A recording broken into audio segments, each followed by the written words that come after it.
L'actualité mondiale, c'est la pandémie du Covid-19. En France, ce n'est pas la joie. 28 000 cas. Avec l'hiver, ça risque de monter à pic par rapport aux pays d'Europe, les autres pays d'Europe. La France est mal classée. C'est le mauvais élève du groupe. En Guadeloupe, c'est pareil, ça continue à monter comme en Martinique.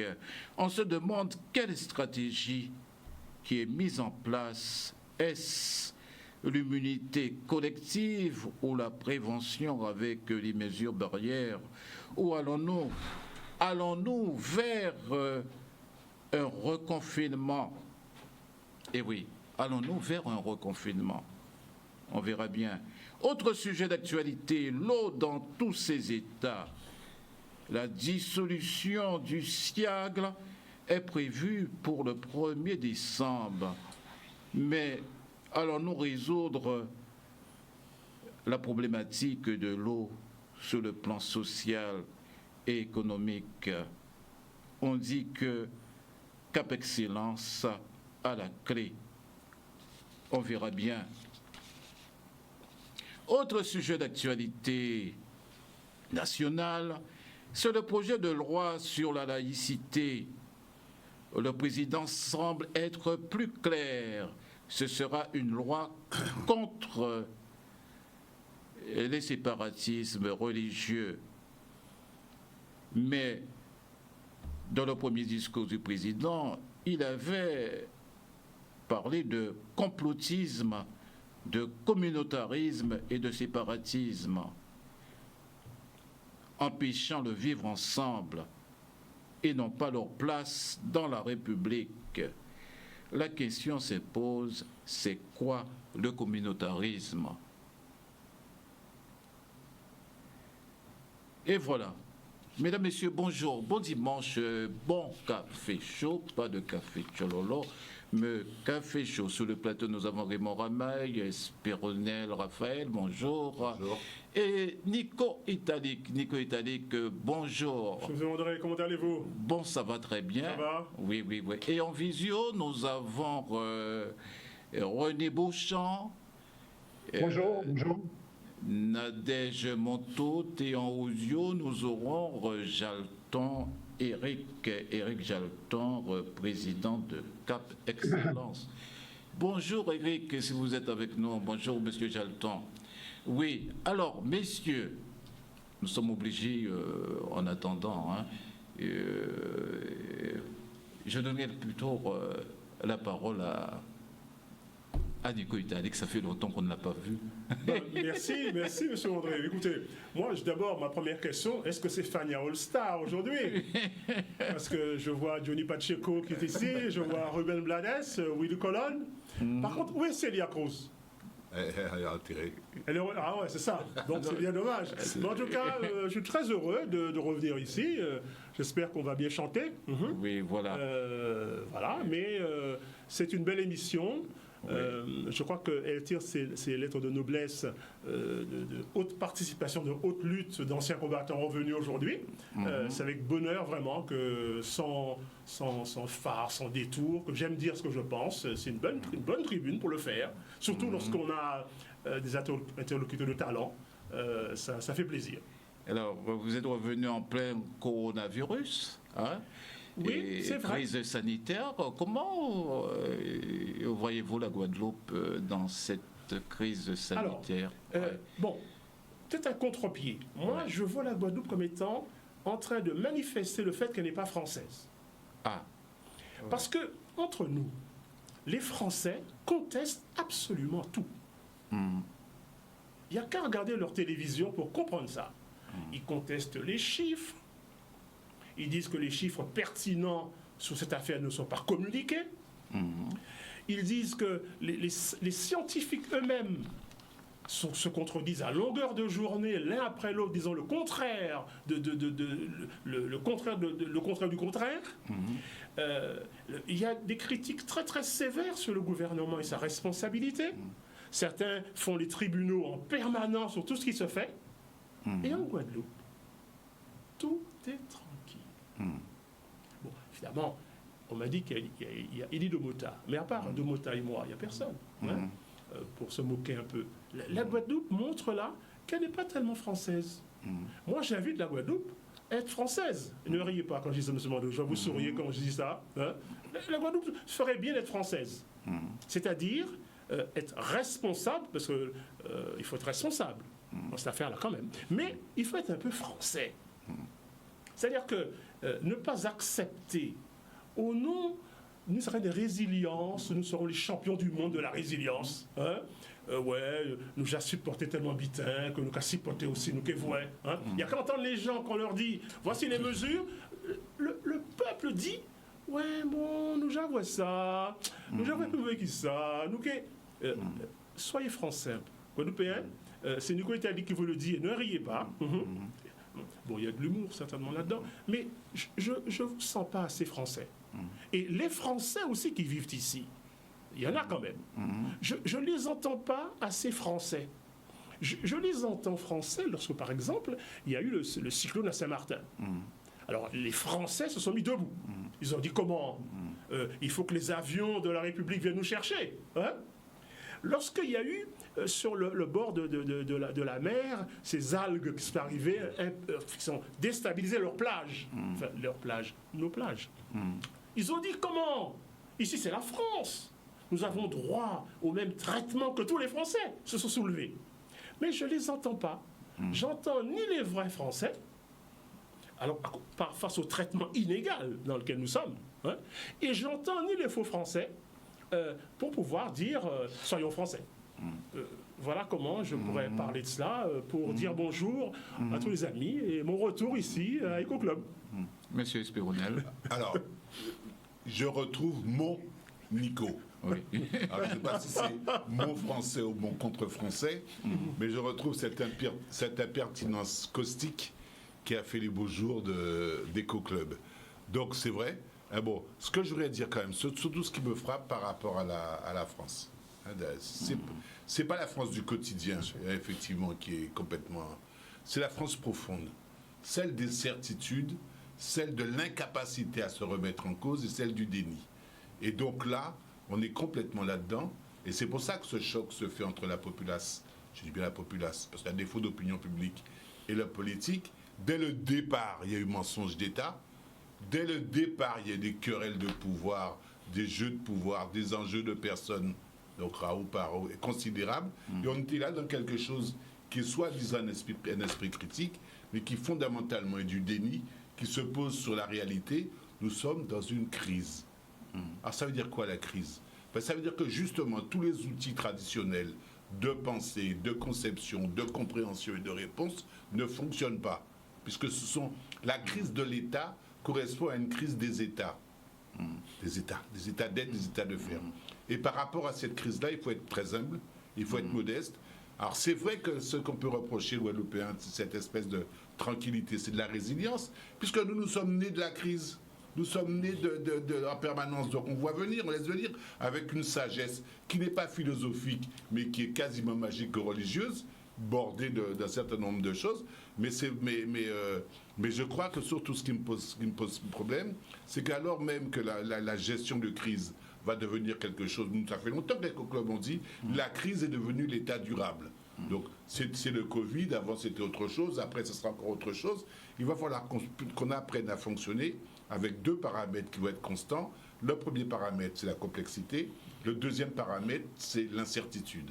Et ça, tout le monde le sait depuis tout le temps. Monsieur Roman Ramaille, est-ce que vous voulez que... disons que je donne la parole à monsieur Jalton? Non, je vais quand même dire deux petits mots avant. Ah, quand même. Oui, Ah, Monsieur Romain ne vote pas aux Habib. Hein. Monsieur Romain ne vote pas aux Habib. Il peut parler avant le président Dalton. Oui, Ça, oui, Éco-Club, c'est un club où nous sommes quasiment apolitiques, mais je reconnais quand même. Non, nous ne sommes je pas reconnais apolitiques, quand même les propos de M. Toutefois. Itali qui reste égal à lui-même. Nous ne sommes pas apolitiques. C'est ce que met le piment dans. Nous ne sommes pas apolitiques. Nous sommes apolitiques.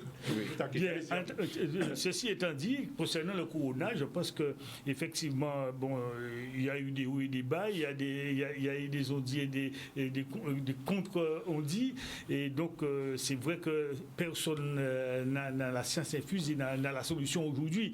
Donc moi j'estime que même si avec les hauts et les bas des décisions qui ont été prises jusqu'à maintenant pour contrecarrer le corona et ce virus pandémie mondiale, hein, donc aucun pays n'a la solution et la France, certes, a pris des décisions parfois contradictoires. Certainement, il y a des hauts et des bas, il y a des décisions qui auraient pu être prises autrement. Cependant, moi, je reste pour prendre le cas de la Guadeloupe. Nous avons connu un moment, nous sommes en train de vivre un moment difficile concernant ce corona, mais j'estime que les mesures qui sont prises, certainement, il y a d'autres qui auraient pu être meilleures, mais on commence à avoir des résultats. Je pense qu'il faut continuer sur cette voie-là pour prendre les décisions et malheureusement ou heureusement, aujourd'hui, ce qu'on a comme méthode de traitement, ce sont les mesures barrières. On n'a pas d'autres. Alors s'il y a d'autres qui ont des solutions, moi comme je dis, hein, il faut pas hésiter, il faut s'entraider, amener les solutions. Cependant, c'est pas parce qu'il y en a qui contredisent ou qui veulent penser que j'ai la solution, en tout cas la mienne sera meilleure que celle de l'autre, que bon, qu'ils ont la CFUS, il y en a qui parlent beaucoup à la radio, à la télévision, dans les rues, et puis les résultats sont où? J'aimerais bien savoir qu'est-ce qu'ils ont comme résultat. Est-ce que c'est tangible ce qu'ils proposent comme résultat pour pouvoir anéantir la pandémie? Personne n'a la solution. Alors, qu'est-ce qu'on peut faire d'autre que ce qui est appliqué aujourd'hui? Maintenant, on attend la solution. Les scientifiques, effectivement, ne sont pas toujours d'accord. Or, on aurait dû avoir, dans un cas pareil, l'accord des scientifiques. Les scientifiques, la science, ce n'est pas la météo. La météo, ça change tous les jours, à chaque minute. Les scientifiques, c'est sur une base théorique, une base mathématique et scientifique, comme on dit, et physique et chimique, qui donnent des résultats qui sont exacts, ou en tout cas qui se rapprochent de l'exactitude. Je ne comprends pas pourquoi les scientifiques eux-mêmes ne sont pas d'accord. Chacun essaie de tirer le drap à lui, et certainement pour des objectifs divergents. Monsieur Jalton, vous êtes avec nous? Oui, alors Monsieur Jalton, quel est l'état de la situation sanitaire en Guadeloupe? Le nombre de cas ne cesse d'augmenter. Alors, quelle est la situation pour vous? De mon point de vue, là où je suis, la situation est fort préoccupante, puisque nous avons eu dernièrement, c'est-à-dire de façon pédagogique pour la population qui est informée, parce que ce n'est pas médiatisé, nous avons toutes les semaines, et nous sommes dernièrement le 10, une réunion d'échange de concertation d'informations. Avant tout, où sont présents le préfet, le recteur, la rectrice aujourd'hui, et troisièmement, la directrice de l'ARS, en présence du participant, les maires, les présidents de pays, les parlementaires, parfois aussi sont adjoints les acteurs de représentation en tout cas. Et là, on nous annonce généralement les chiffres de la semaine écoulée on en discute et les préconisations qui sont faites, notamment par le préfet quand il y en a à faire, les dispositifs généralement sont restrictifs. Et nous échangeons, nous donnons nos points de vue. Donc les filles ne sont pas, comme je l'entends parfois, absents ou ne disent rien. On n'a peut-être pas mis cette réunion, n'est pas médiatisée, mais elle est parfois très discutée. Et la région aussi présente, le département. Et nous échangeons nos points de vue. Le préfet en tient plus ou moins compte. Les décisions généralement relèvent essentiellement de l'État.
atteinte inférieure à 1, il est aujourd'hui à 0,7. Il était il y a 2 semaines au-dessus de 1. Et donc, globalement, disons que la situation a plutôt une tendance à l'amélioration, mais cette situation, évidemment, doit améliorer, c'est très nettement, parce qu'on sait très bien que là où le bas blesse, fondamentalement, c'est d'abord le nombre de décès, mais ce virus n'est pas tellement létal, c'est-à-dire, pour une population malade donnée, le pourcentage de morts est relativement faible par rapport à cette maladie. Il est de 0,3%, 3 pour 1000. Mais ce qu'on crée, évidemment, en fait, c'est toujours trop dans une société de Poitou, c'est dans un pays décivilisé, puissance mondiale, de se trouver confronté à cette maladie, être en cas sévère ou très sévère, être forcément transporté à l'hôpital et ne pas pouvoir disposer faute de place, de personnel, de moyens matériels et humains, de toutes les chances de la médecine de son pays, comme dans d'autres régions de France. Et c'est malheureusement la situation de laquelle on se trouve. Il faut le dire très honnêtement.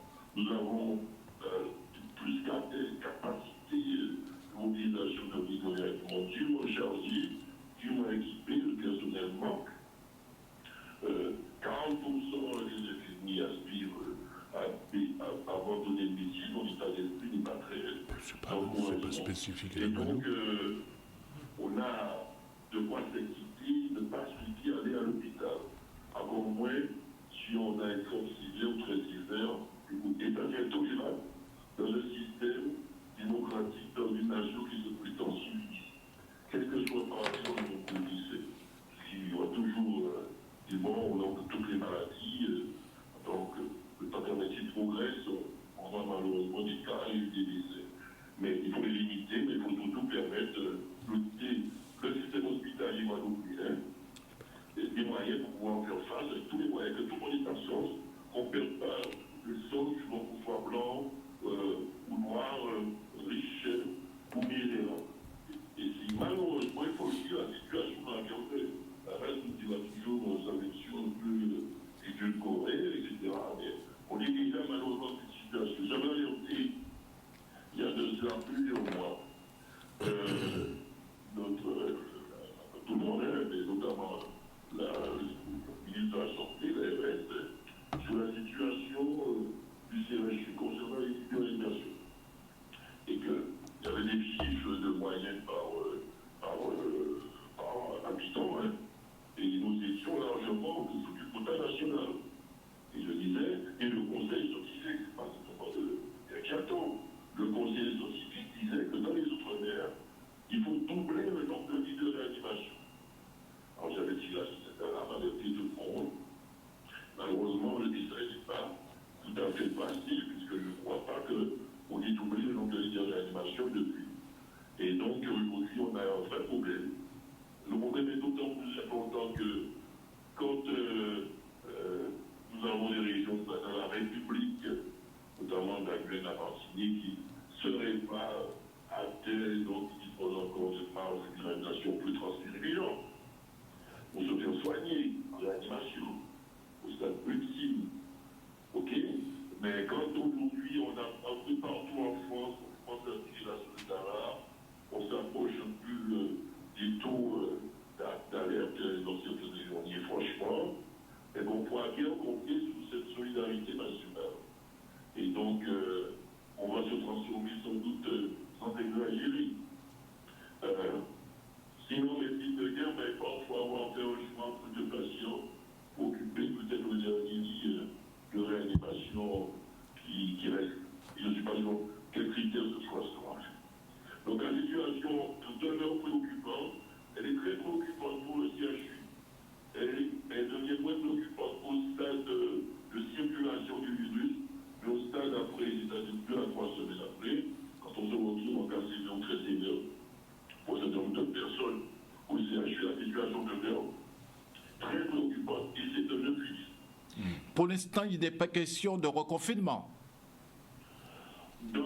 pas dans les propos du préfet, représentant de l'État. Non, c'est la situation que tout le monde peut instruire, le monde économique de famille. Je me vois encore M. Bardet qui me disait à l'époque, ça m'a fait sourire, mais comme il écoute la situation, qu'il ne veut pas mourir guéri. Je lui avais expliqué que de ma part, je préfère mourir et rester vivant pauvre que mourir riche. Et donc chacun voit les choses sous son angle. Et évidemment, M. Lyon, qui nous a dit que je ne sais pas en faire trop concernant pour faire des mesures d'excès de mesures qui contrarieraient l'économie. Donc on va trouver une situation où on va mettre en balance, évidemment, l'indispensable sécurité sanitaire avec l'indispensable aussi fonctionnement de l'économie. Dans l'économie, qui dit économie, c'est effectivement le métier de l'emploi avant la création d'emploi. Il est la situation sociale, par conséquence, il est de s'aggraver, il est digitale. Ok. Et donc, les choix pour les politiques ne sont pas faciles. Et je vous répète, ministre de la Santé, au moment où on parle, la situation est très difficile. On doit, à mon avis, ne pas faire flèche de tout, on doit faire preuve de beaucoup d'humilité, parce que tous les pays du monde, de l'autorité de droite, qui sont des dictatures, sont confrontés généralement aux mêmes difficultés. Un virus qui est vicieux en ce qu'il a beaucoup de formes asymptomatiques, contrairement à d'autres virus qui se manifestent généralement cliniquement. Celui-là, pour une très grande majorité de cas, c'est asymptomatique, c'est-à-dire qu'il n'y a aucun signe de la maladie. Nous arrivons à notre pause café, M. Jalton. Oui. Nous arrivons déjà à notre première pause café. Excusez-moi. D'accord, merci. À tout à l'heure pour la deuxième question. Oui. Ok. Donc, nous arrivons déjà à notre première pause café. Oui, voilà. Mademoiselle Montoute Nadège.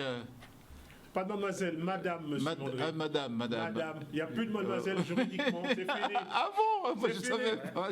Uniquement juridiquement. D'accord. Juridiquement. Alors, nous avons combien de cas? Vous savez que, comme vous êtes infirmière, et vous êtes très importante pour nous, hein. Donc, je voulais donner la parole à M. René Beauchamp, mais bon, finalement, mes amis m'ont dit, c'est Nadège. D'accord. Alors, Nadège, nous avons combien de cas en Guadeloupe?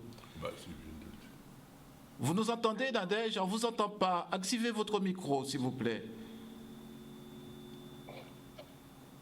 Encore plus fort, là. On ne vous entend pas, là. Il y a de l'écho. Le micro est activé. Hein. Ça y est, Voilà. C'est bon, ça y est.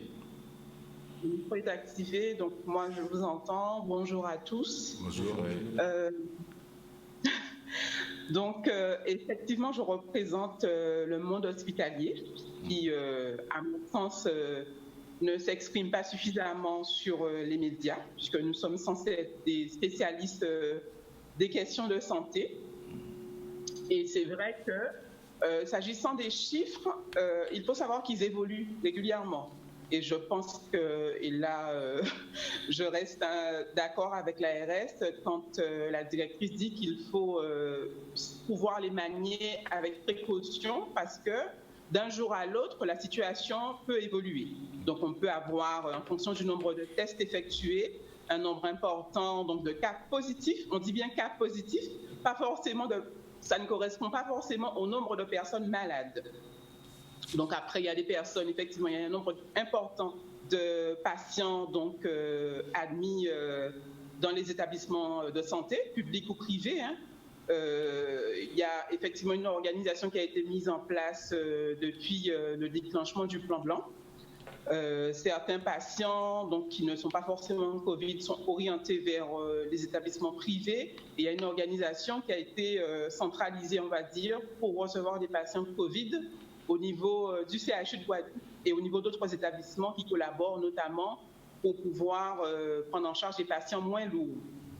Donc au niveau du CHU, pour parler du personnel, puisque je représente le personnel, Je sais qu'il y avait effectivement une centaine d'agents atteints donc, par le Covid qui ont été retirés donc, du circuit, donc qui ne sont pas en poste. Et on sait qu'avant avant la crise, il y avait quand même une situation, un contexte difficile pour les établissements d'une manière générale, mais pour le CHU, puisqu'on a subi un incendie. Il y a eu après donc, la grande crise des hôpitaux, donc, que ce soit au niveau national ou au niveau local, puisqu'on n'avait pas retrouvé notre capacité habituelle, puisqu'on avait environ 700 lits à l'hôpital. Là, il y en a environ 500. Donc, on n'avait pas retrouvé notre capacité d'accueil normale. Et du coup, ça complique la situation pour évidemment, les autorités, mais pour les soignants, pour la direction, pour voilà, les personnes qui sont amenées à accueillir, à faire face à une situation exceptionnelle. Et du coup, les débats tournent autour de ça, autour du nombre de lits, autour de la capacité d'accueil, notamment en réanimation, puisqu'on on savait qu'on n'était pas doté en moyens suffisants. Et pas que nous, hein. Beaucoup d'hôpitaux ont réclamé la mise en place de davantage de lits de réanimation, en particulier, puisqu'on sait que c'est un critère qui conditionne le passage en zone d'alerte maximale. Donc, si on ne compense pas, si on n'a pas suffisamment de lits pour absorber les patients donc, en situation critique, forcément, on a l'impression que la crise... Elle s'accentue et qu'on ne peut pas y faire face. En fait, ça ramène au débat qu'il y a depuis longtemps au niveau des hôpitaux, hein, contrairement à ce que disait tout à l'heure monsieur Italique, je crois, qui avançait le fait qu'il n'y ait pas de débat au niveau, soit au niveau local ou au niveau peut-être national, je ne sais pas, je n'ai pas tout entendu par rapport à ces questions sur lesquelles on n'est pas forcément d'accord avec les autorités. Nous, en Guadeloupe, que ce soit au niveau syndical ou même au niveau des personnels, on discute entre nous. Donc on pointe les situations qui pour nous ne sont pas conformes aux besoins. Donc, il y a ce type de discussion entre nous, ou au niveau syndical, ou parfois avec les autorités quand c'est possible. Mais moi, je le disais très tôt, je trouve qu'il n'y en a pas suffisamment. Il n'y a pas suffisamment de discussion avec les personnes qui sont en première ligne. Et je confirme ce que disait tout à l'heure donc, le président de Cap Excellence, le maire Éric Jalton, hein, concernant le nombre de lits de réanimation. Il y a eu des demandes qui ont été formulées au niveau des autorités de santé. Donc, les syndicats ont adressé des courriers, les personnels ont fait remonter leurs revendications. Parfois, des groupes politiques ont adressé des courriers au ministère de la Santé, y compris mon groupe politique.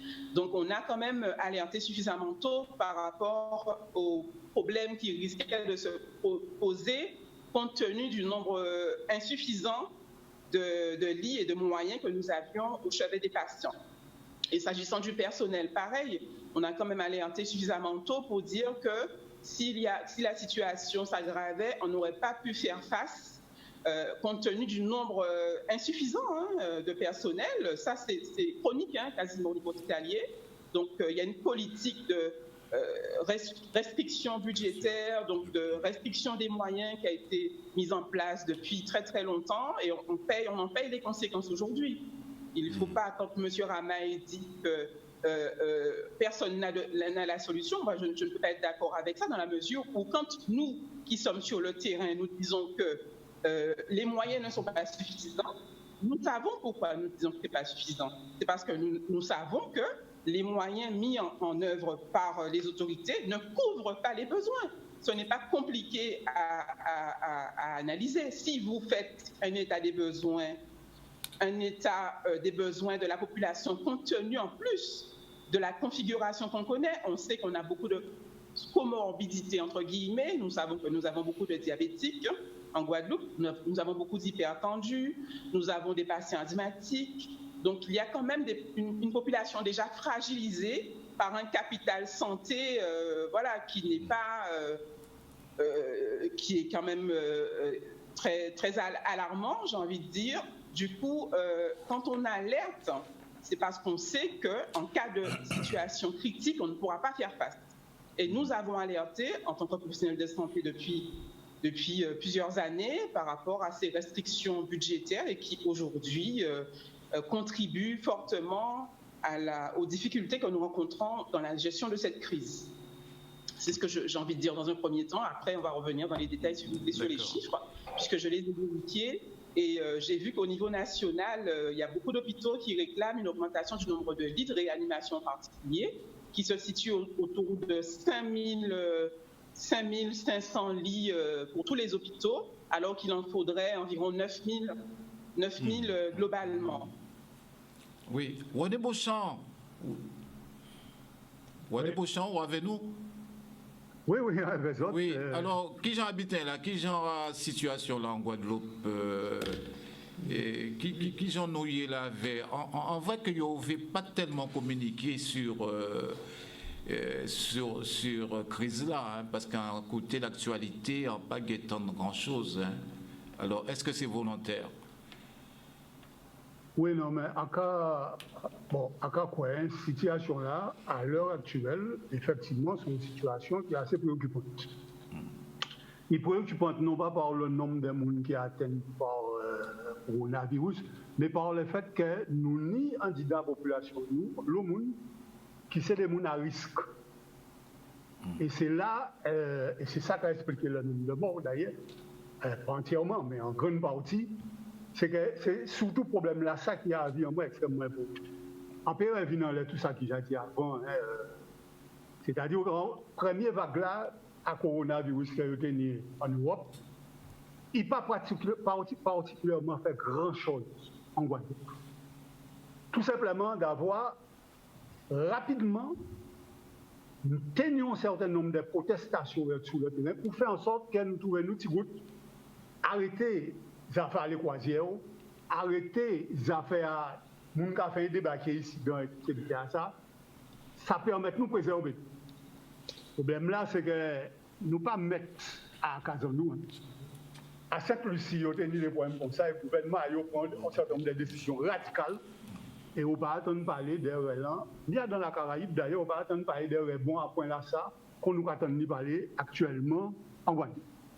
Et encore un gros problème nous là, c'est que nous avons une opposition suiviste. Nous ne pas prendre décision ici par rapport à la réalité en nous et à mon pays en nous et à caractéristiques à pays en nous-mêmes.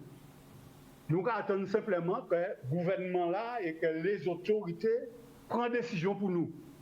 Eh bien, il y aura pas de décision en fonction à ça, ils ont décidé à Casayo, sans qu'elle nous compte des réalités.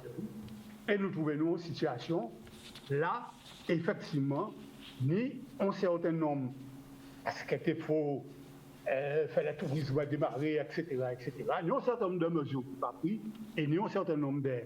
Parce que ça a commencé par un certain nombre de cas importés, qui fait que ça a développé et que nous sommes dans cette situation-là actuelle. Nos pays reviennent de tout ça, qui est le moment de petit bilan, tout ce qui a été fait à ça, d'avoir, à quoi ça a monté nous à l'heure actuelle en Guadeloupe de manière forte, c'est véritablement des décisions sur le plan local. Et nous ne pas parler de comités scientifiques, et nous ne pas parler de comités scientifiques qui en France, qui nous, qui j'en bidaillé ici. Moi, ça a choqué moi à tous les coups. Après un comité scientifique qui prend en haut là, qui peut dire nous, qui j'en la situation ici. Pourquoi nous pas un comité scientifique en Guadeloupe, à lequel c'est les politiques en nous là, c'est les responsables politiques en nous là, qui a appuyé pour analyser la situation et prendre un certain nombre de décisions par rapport à la réalité de la situation. Alors évidemment, à cas poser un problème qui sont problème défaut, qui sont problème politique là, mais ça c'est un autre problème. C'est pour ça qu'on a dit, il faut nous faire très attention. Peuple en nous, lui, effectivement, a une réaction à elle.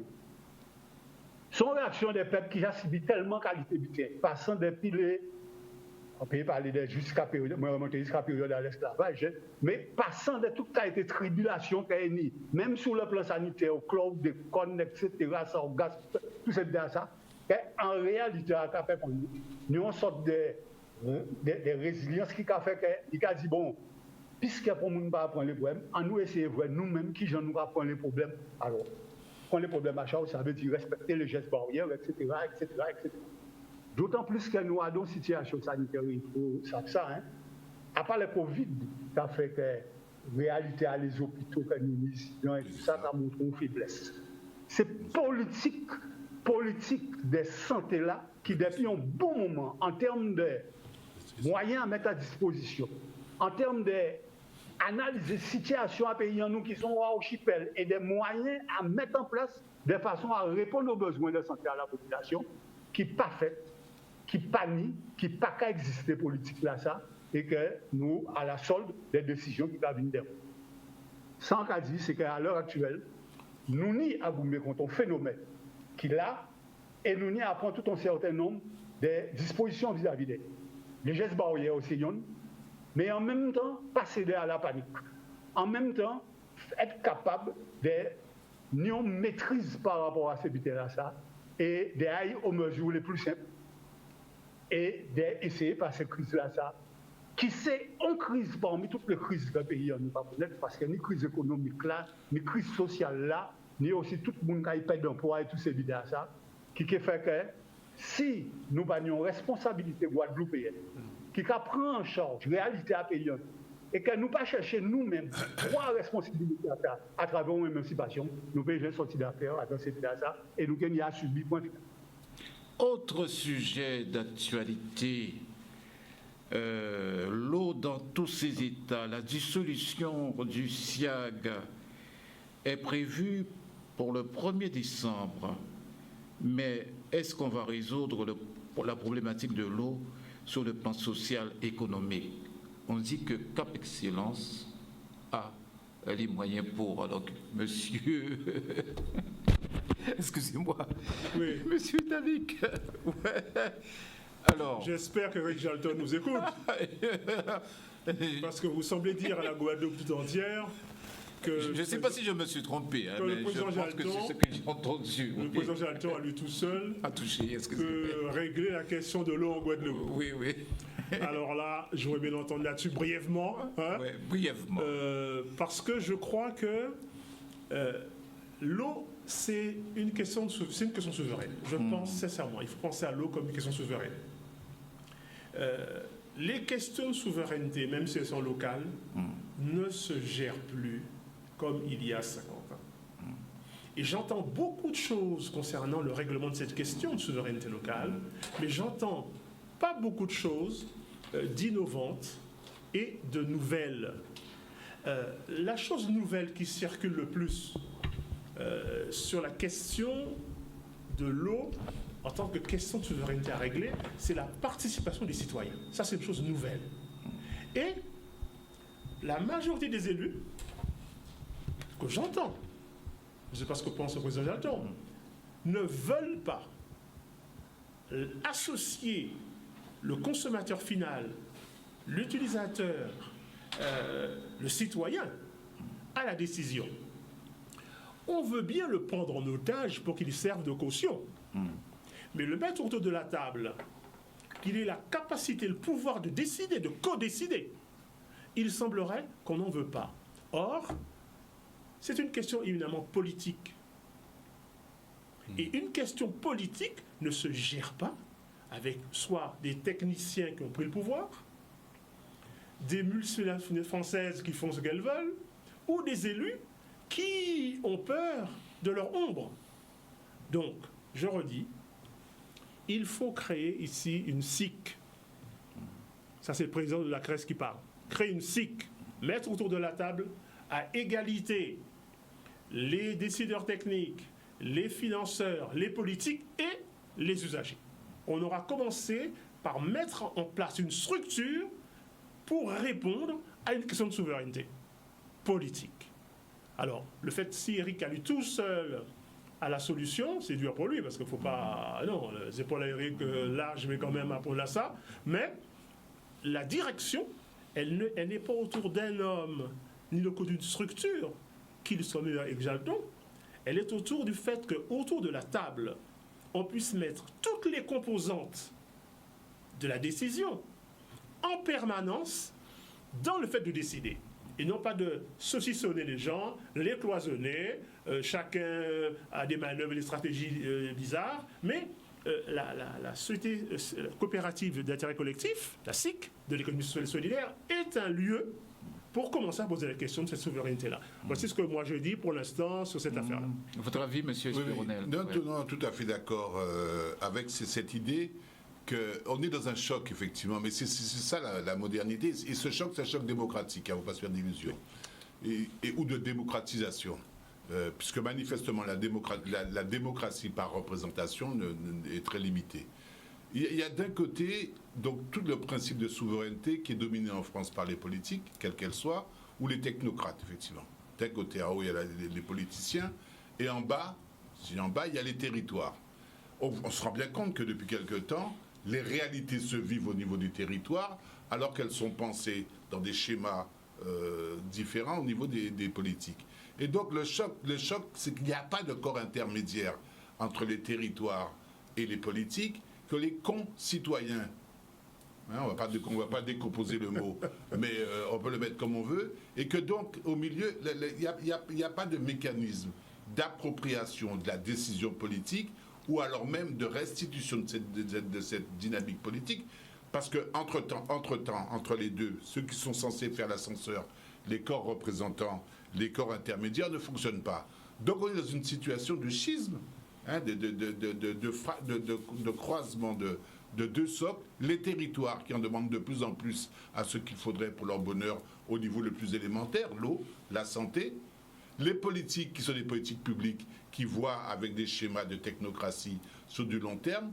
Au niveau de la santé, c'est depuis la RGPP des années 90, la T2A, la tarification, la loi de finances, appliquer la rationalisation des choix budgétaires qui a défini les structures politiques, les orientations politiques depuis longtemps. Et l'hôpital n'est qu'un succédané de ces définitions politiques stratégiques. Et d'autre part, au niveau effectivement de l'eau, la disparition totale de l'usager, du bénéficiaire final, qui est considéré comme un grand concitoyen. Un grand concitoyen. Raymond Ramaille. Ah, mais c'est tellement bien dit. Bien, alors, s'agissant de l'eau et de la disparition du SIAG, bon, ce n'est un événement pour quiconque, tout le monde s'attendait à ce qu'il y ait disparition du SIAG. Maintenant, la grande leçon de cette affaire-là, et qui est dans l'opinion, c'est que nous avons été incapables, surtout à travers de nos élus, de gérer le problème de l'eau. Et on dirait que tout le monde garde un petit peu la langue de bois, personne ne veut parler, et tout le monde sait, en tout cas pour ceux qui ont géré les affaires du pays en la matière, ils savent très bien pourquoi nous sommes dans cette situation. On ne va pas revenir dessus pour accuser un tel ou un tel, mais globalement, nos élus ne font pas recette à ce niveau-là. Et nous sommes sur un sujet éminemment politique, à la veille des échéances qui arrivent, et chacun essaie d'avancer à pas de velours pour voir comment tirer son épingle du jeu. Cependant, l'État, qui a aussi ses responsabilités, qui n'a peut-être pas fait les contrôles qu'il fallait au moment qu'il fallait, en tout cas de dire et publiquement ce qui s'est passé, l'État a sa part de responsabilité dans cette affaire-là. Et il est tout à fait normal que nos élus prennent leurs responsabilités, mais que l'État, qui a été aussi défaillant dans la communication, puisse prendre aussi ses responsabilités. Et je crois que, quoi qu'on dise, l'État a mis de l'argent sur la table pour pouvoir pallier à la défaillance de nos dirigeants qui n'ont pas su gérer cette affaire-là. Je rappelle quand même que les associations qui défendent les usagers de l'eau, ces associations qui demandent de participer, comme disait M. Nicot, M. Eterlik et tant d'autres, d'avoir la participation de ceux qui utilisent l'eau. On ne peut pas, ceux qui payent doivent aussi participer à la décision. Et j'en veux aussi, les élus, ce sont de gros consommateurs d'eau, parce que les EPCI, on voit qu'il y a des millions, des dettes qui se comptent en millions d'euros de la part de nos élus qui n'ont pas honoré leurs factures au SIAG. Alors, il ne faut pas, avant d'accuser un petit Guadeloupéen, utilisateur de l'eau, pour 30 euros, 100 euros de facture d'eau sur une année, il faudrait peut-être savoir qu'a-t-on fait avec cet argent que les EPCI, les communes, les hôpitaux, les collèges, les lycées et j'en passe. Qu'est-ce qu'ils ont fait de cet argent entre-temps? Parce qu'ils ont économisé cet argent-là, ils n'ont pas payé. Alors, c'est tout à fait normal qu'aujourd'hui, que l'État et nos élus puissent prendre leurs responsabilités et que nous aussi, les usagers de l'eau que je suis, que vous êtes, puissent participer à la table et à la gestion des problèmes de l'eau en Guadeloupe. Monsieur Morgan, d'accord pour livrer cette question à l'intelligence territoriale. Point. D'accord pour livrer cette question-là à la souveraineté locale. D'accord pour livrer cette question-là au fait que nos concitoyens ne soient pas aussi stupides qu'on veut nous le faire croire, qu'ils soient dans la décision. Mais attention, et ceux qui ont volé l'argent et la multinationale qui a pillé le pays, Bien sûr. on ne parle pas d'elle. Il n'y a pas qu'à parler d'elle. Hein? Donc, autrement dit, les gangsters sont passés, hein? Ils ont pillé l'espace, et nous cargoumons, ça qui reste entre nous. Ah non, moi je pense aussi, il faudrait que quelqu'un nous dise que faire de ces gens-là. Il faut les mettre en cause, et les mettre en cause fermement, hein? sans mauvais jeu de mots. Ça, c'est voilà pourquoi je crois que c'est une question qu'il faut redonner à la Guadeloupe et sans faire l'impasse sur le passé. Et ça ne veut pas dire non plus que le fait que ce soit local, l'ingénierie de l'intelligence territoriale exclut des moyens extérieurs. On parle souvent de la défiscalisation. On parle de la défisque. On dit que la défisque, souvent, ça sert à enrichir quelques Français en France qui font des crédits avec nous comme caution pour enrichir leur patrimoine, etc. Et que nous, dans tout ça, nous sommes en fin de parcours et nous portons la dette de ces gens-là, nous les aidons à gagner de l'argent et finalement, les choses que nous achetons ne sont même pas en lien avec le plan local de développement. Bon, d'accord. Mais si un homme politique responsable disait, voilà, allez, cette tuyauterie-là dont on a besoin, ces milliards dont on a besoin, au lieu de chercher le citoyen, c'est-à-dire qu'on évite le consommateur, on fait payer le citoyen. Si on disait, voilà, allez, on lance un grand mouvement de défisque autour de ces tuyauteries, je suis sûr que là, on trouverait les fonds pour le faire. Bon, et donc ça veut dire que l'ingénierie, j'arrête là, l'ingénierie globale n'exclut pas le fait que c'est une question pensée localement. En attendant d'avoir M. Jalton, je demanderai... ah oui, nous avons M. Jalton, oui. Alors, quel est votre sentiment concernant la dissolution du SIAG prévue le 1er décembre? M. Jalton? Oui. Alors, quel est votre sentiment concernant la dissolution du SIAG prévue le 1er septembre? Décembre. Décembre. Merci, Raphaël. C'était, on dit qu'une histoire annoncée. Ok, donc c'était prévu, ça avait été annoncé, brandi à plusieurs reprises par l'État, le préfet, l'ancien préfet particulièrement. Et voilà, entre-temps, les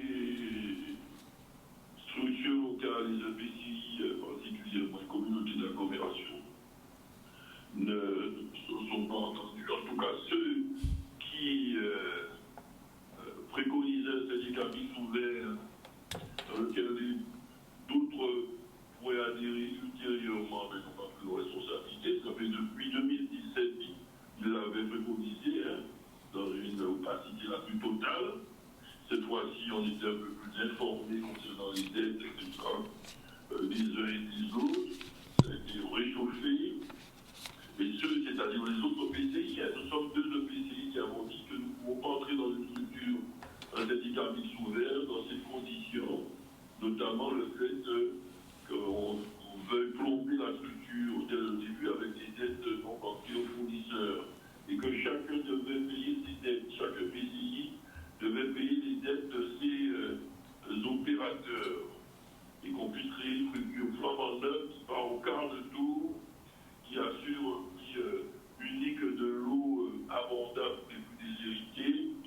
viables économiquement, je le redis, qui permettent au personnel et aux usagers d'être représentés dans les structures décisionnelles de cette culture, qui garantissent zéro licenciement des différents personnels dans les différents opérateurs, et voilà, et qui permet de tout un chacun de se retrouver. Mais on ne plonge pas, mais d'autres ont défendu.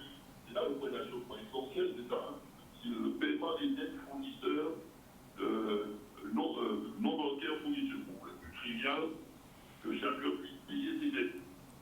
Chaque pays fait ses dettes, nous sommes d'accord de payer les autres, c'est pareil, on fait. Et on construit ce concept de viable. Techniquement, tous les techniciens se sont penchés ensemble là-dessus, et j'espère, alors là, on était prêts pour ça. Voilà, donc ceux qui sont d'accord avec le fait de couper la structure des début pouvaient créer la SMO, et nous, on verra mais ils n'ont pas voulu.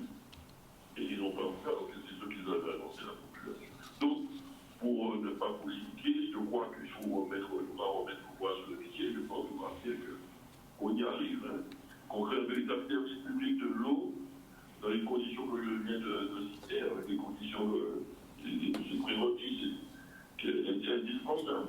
Mais autrement, le reste, c'est l'affaire des ingénieurs en hydraulique, des experts financiers et des experts juridiques. Moi, j'en suis pas, je suis très jeune.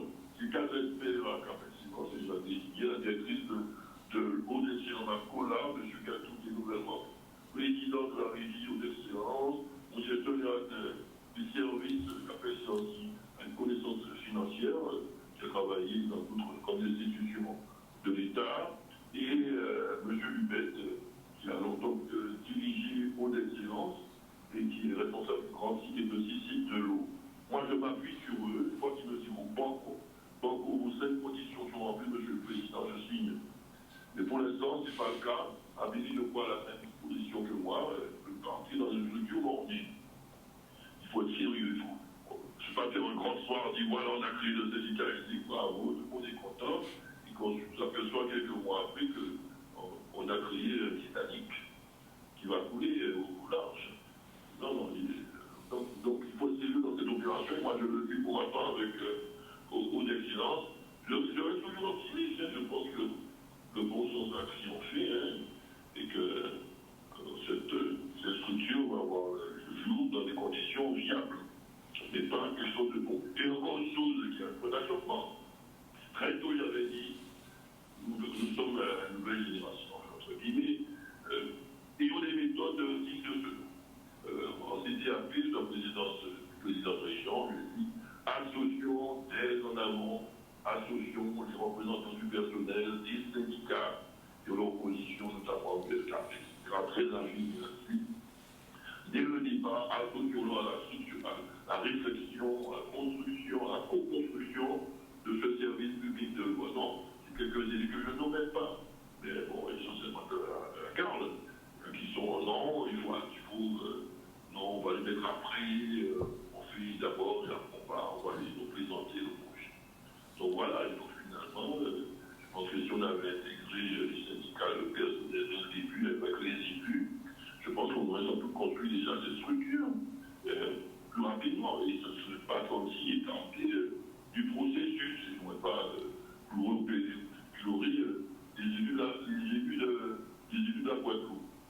Bon, merci. Voilà. Donc il y a 2 écueils qui n'ont pas été évités et qui peuvent être surmontés encore. Je pense qu'on peut y arriver. Oui, merci. Très rapidement. Très rapidement.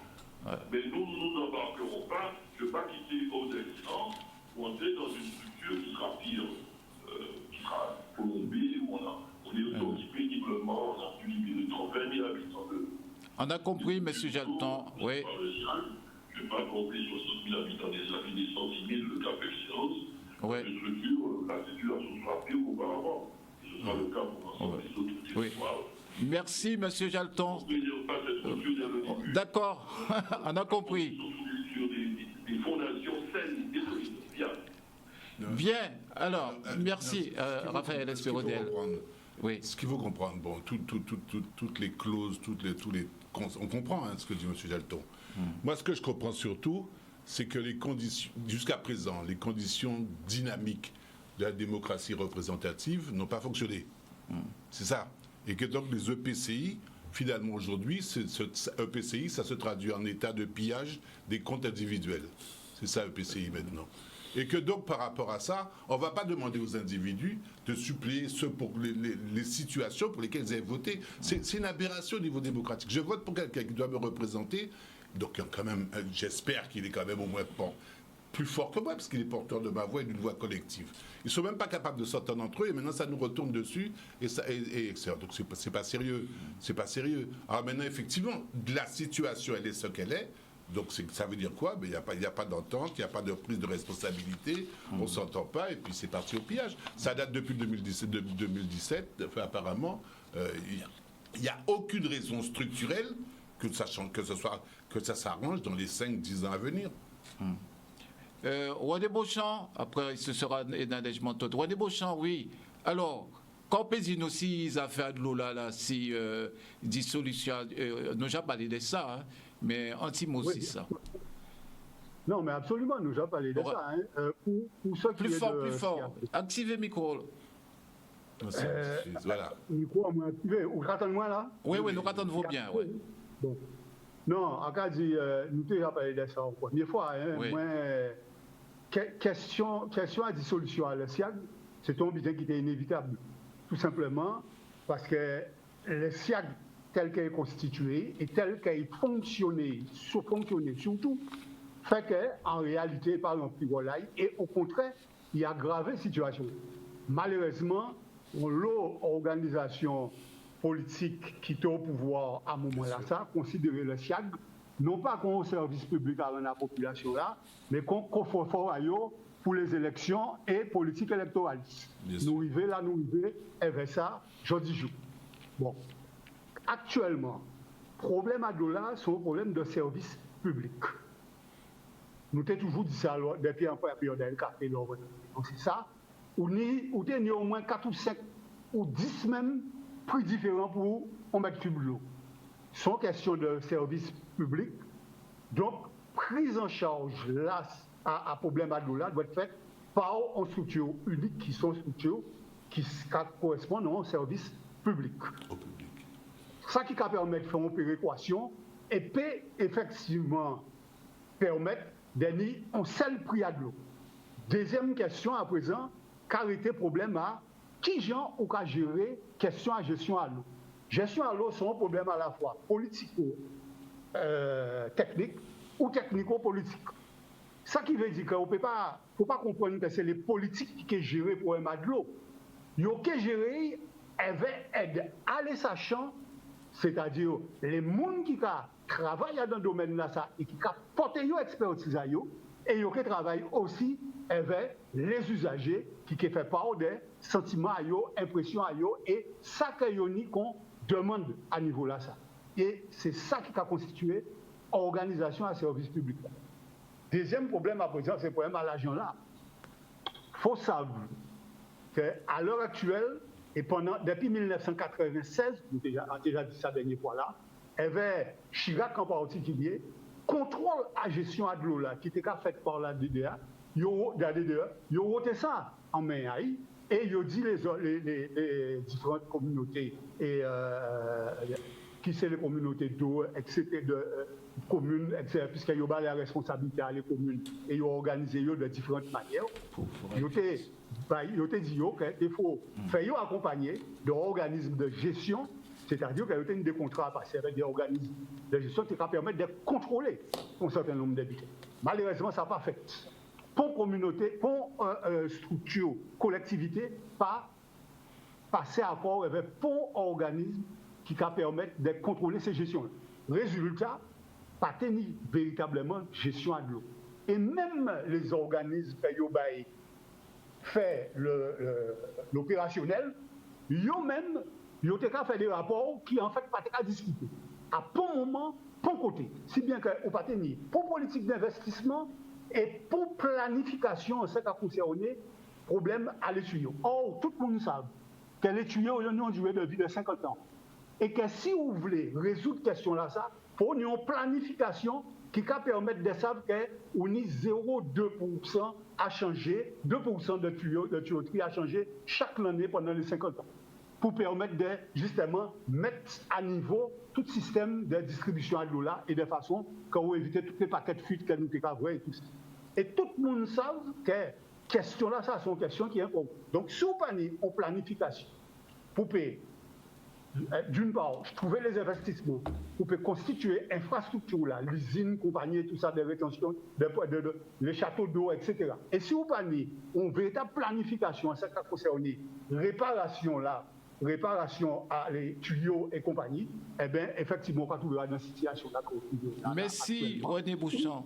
Merci. Pour savoir vite, c'est qu'on mette linéaire des postes de tuyaux, c'est 2500 €. Ouais. Ça fait qu'au bas mot, nous n'y pour 1,2 milliard si nous voulons véritablement remettre tout ce système-là. Et on sait qu'on concerne des problèmes à récolter l'argent et tout ça. Si pas une mauvaise gestion là, ça, pas qu'il y a un certain nombre de mauvais billets et nous pas trouver nous en situation actuelle. D'accord. Oui. Alors, on donnera la parole à Nadège qui va nous dire deux petits mots. Nadège Montoute. Nadège n'est plus là.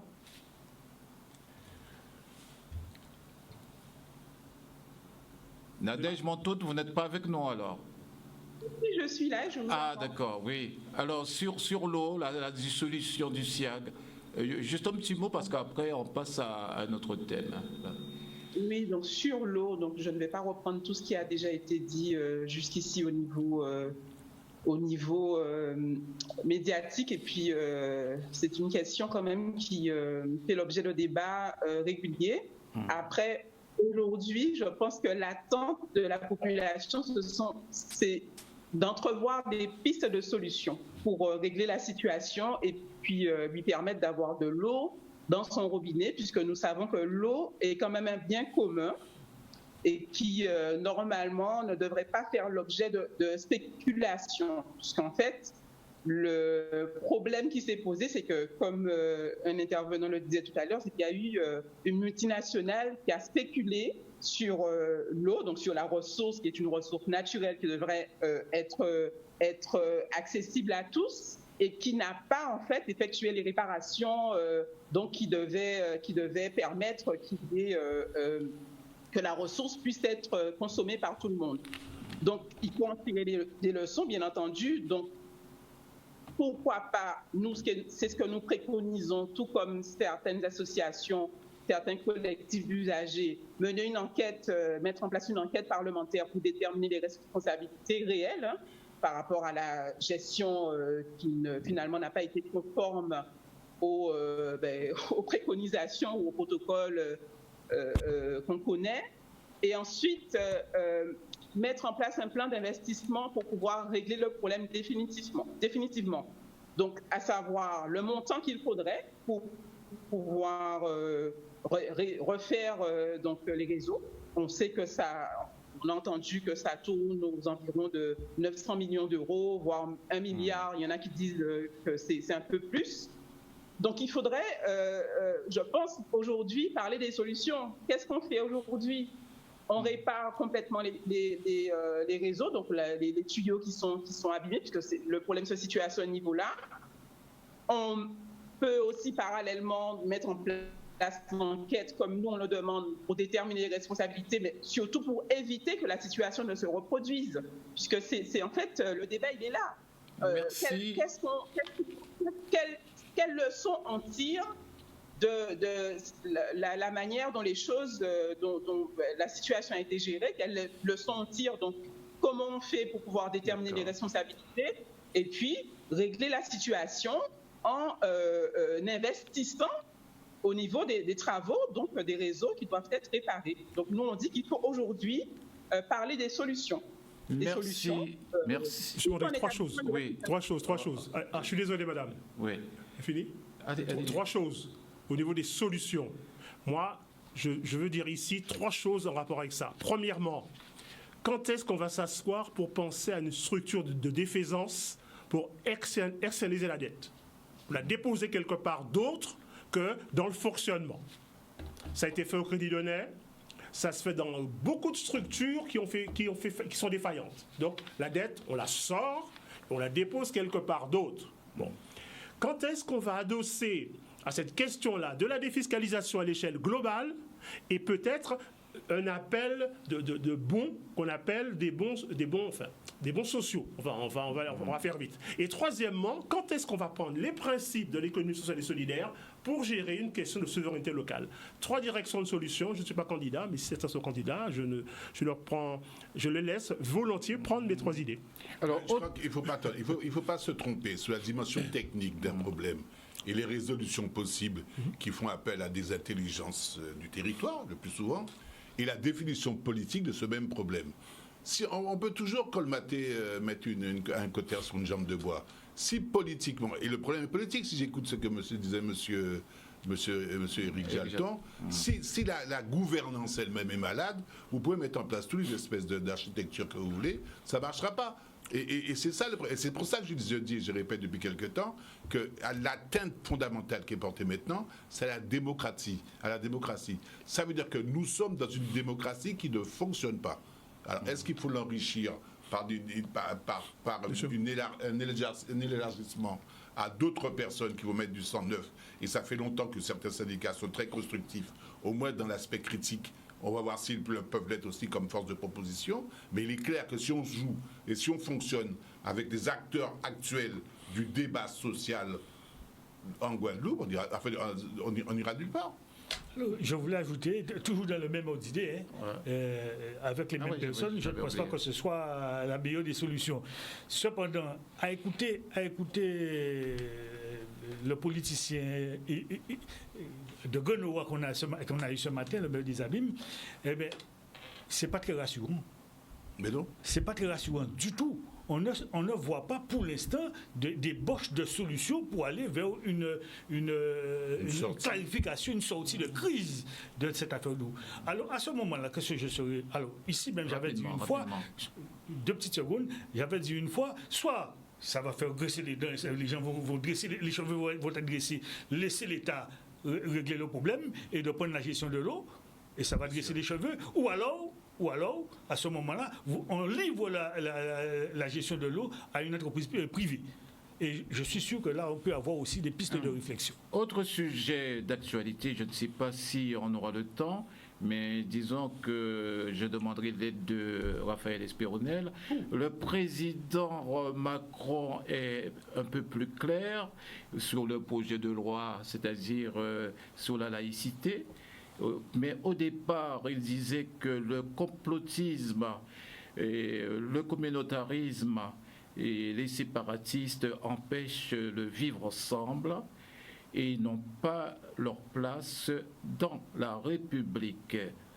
Aujourd'hui, on parle plutôt de séparatisme, mais que veut dire pour le président? Qu'il parle de communautarisme, qu'est-ce qu'il entend? Si vous voulez parler pour le président, hélas, mais moi, parce qu'on entend. Ce que je peux dire simplement, c'est que autant en matière rhétorique qu'en matière sémantique, le discours du président entre le début, pendant et maintenant évolue au gré du vent. Donc je suis complètement impuissant pour répondre à votre question. Et j'en suis désolé. D'accord, merci. Alors, je ne suis pas plus fort que Raphaël Espéronel. Mais ce que je constate, c'est que le président de la République, cette question-là, à force de vouloir faire tout en même temps, il finit par rien faire.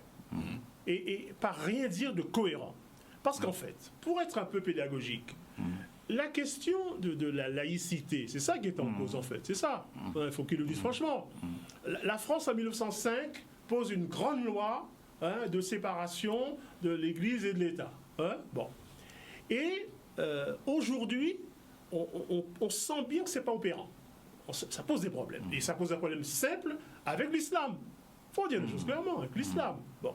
Et avec le fait qu'en toile de fond derrière l'islam, il y a, en pensant comme Marine Le Pen, le terrorisme, les immigrés, les Arabes, et tout ça. C'est ça la vraie question. Il faut qu'ils le disent. C'est ça le vrai problème.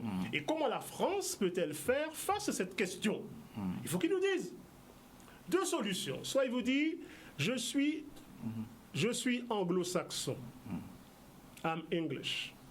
Autrement dit, débrouillez-vous, communauté, débrouillez-vous, organisez-vous et foutez-nous la paix dans l'espace public. Dès lors que vous ne vous entre-déchirez pas, vous ne battez pas, foutez-nous la paix.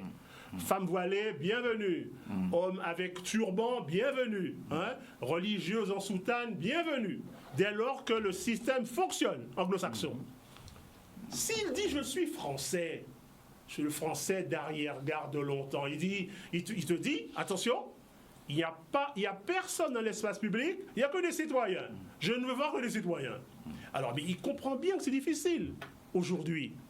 Difficile. Donc, il y avait, à mon avis, pour un Français, celui qui prétend avoir inventé l'universalité, il y avait un coup à faire en repensant, en refondant, par une laïcité plus intelligente, plus active, le vivre ensemble. Et là, il a loupé le truc. Parce qu'il est préoccupé par une seule chose, par sa réélection. Ouais. C'est ça. Vous savez, qui disait qu'un grand homme est préoccupé par quoi ? Par le siècle qui vient.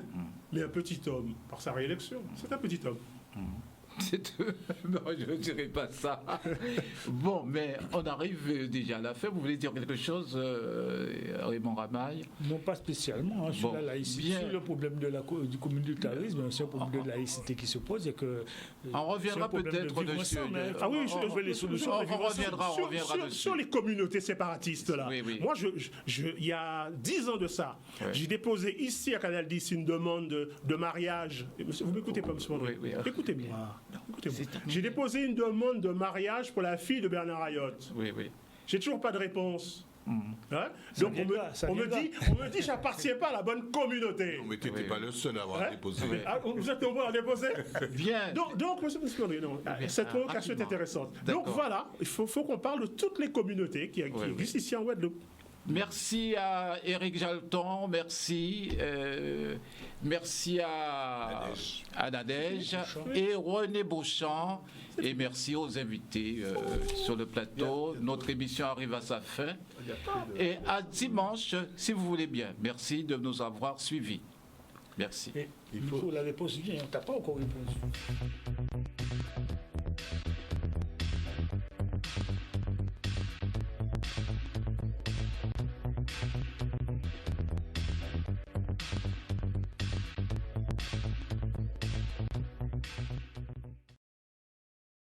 Non, il n'y a pas de nom encore.